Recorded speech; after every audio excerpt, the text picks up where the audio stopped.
Bismillahirrahmanirrahim. Assalamualaikum warahmatullahi wabarakatuh. Teman-teman, alhamdulillahirrabbilalamin. Kita dapat berjumpa kembali di pelajaran materi hadis di kelas 4 bersama Ustadz Aldi Alfiandi. Nah, teman-teman, bagaimana kabarnya hari ini? Semoga semuanya selalu sehat ya, dan semoga tetap dalam lindungan Allah Subhanahu wa Ta'ala. Amin ya Allah ya Rabbal Alamin.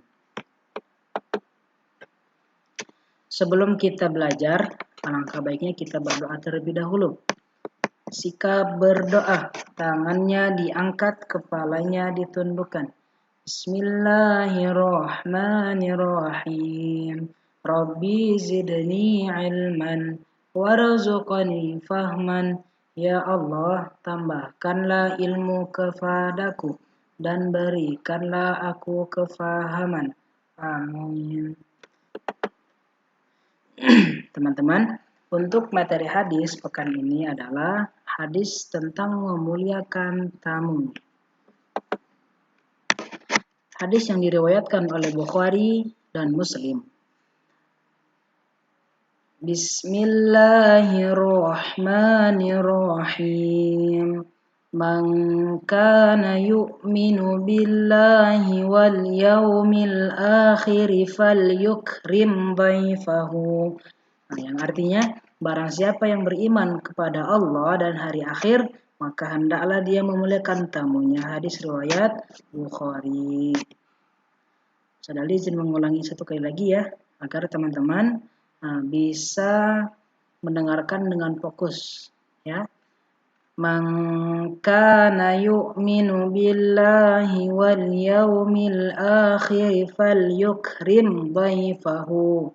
Barang siapa yang beriman pada Allah dan hari akhir, maka hendaklah dia memuliakan tamunya. Hadis riwayat Bukhari. Keterangan hadis, salah satu karakteristik penting dalam masyarakat Islam yang terbuka adalah memuliakan tamu. Memuliakan tamu merupakan cermin penghargaan Islam terhadap hak-hak individu dan sosial. Karena itu Nabi SAW memberi justifikasi. Barang siapa yang beriman kepada Allah dan hari akhir, hendaklah ia memuliakan tamunya. Hadis riwayat Bukhari dan Muslim. Hadis ini memberi indikasi bahwa ada kaitan antara iman seseorang dengan memuliakan tamu. Di samping itu, memuliakan tamu juga berefek positif bagi kehidupan akhirat. Jadi Islam memandang tamu tidak hanya sebagai entitas penting dalam membangun kehidupan manusia dalam berbagai aspek di dunia, tapi juga jadi ukuran keimanan seseorang. Tamu dan didatangi tamu adalah simbol kerjasama. Artinya ada praktik tukar-menukar informasi, kepentingan, dan kebutuhan di dalamnya. Bagi Imam Al-Ghazali, seperti dituturkan dalam Ihya Ulumuddin, dalam kitab Ihya Ulumuddin, manusia sedemikian rupa diciptakan oleh Allah Subhanahu wa Ta'ala sebagai makhluk yang tidak bisa hidup sendirian. Takdirnya manusia adalah makhluk berkelompok. Oleh karena itu, lanjut Imam Al-Ghazali, manusia membutuhkan makhluk sejenis, baik untuk berkumpul maupun bertukar kebutuhan. Misalnya, untuk memenuhi kebutuhan primer atau zaruriyat, atau sekunder, atau hajiyat, dan tertier, taksiniyat. Secara praksis, sebagai pintu awal untuk memenuhi ketiga kebutuhan itu adalah bertamu dan menerima tamu. Jadi teman-teman, bertamu itu adalah perlu. Teman-teman perlu diketahui bahwasannya bertamu adalah sebagian untuk menyambung ukhuwah silaturahmi kita dengan tetangga ataupun tamu. Seorang muslim yang beriman kepada Allah dan hari akhir akan mengimani wajibnya memuliakan tamu, sehingga ia akan menempatkannya sesuai dengan kedudukannya. Islam merupakan agama yang mulia. Setiap ajarannya bukan hanya tentang mengajarkan bagaimana cara kita beribadah kepada Tuhan, melainkan juga bagaimana kita menjalani hidup dan bersosialisasi kepada sesama manusia.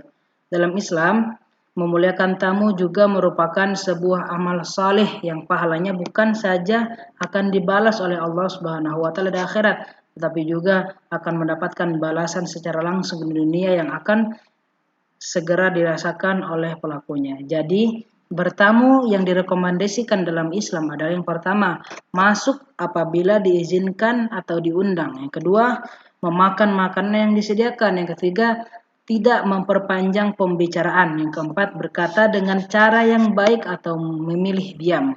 Kriteria tamu seperti ini juga kiranya yang pantas untuk dimuliakan.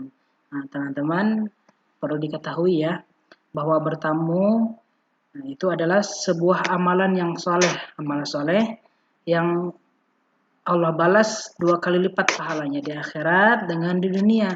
Jadi teman-teman, hakikatnya manusia adalah tidak bisa hidup sendiri. Akan tetapi hakikatnya manusia adalah hidup rukun bersama-sama.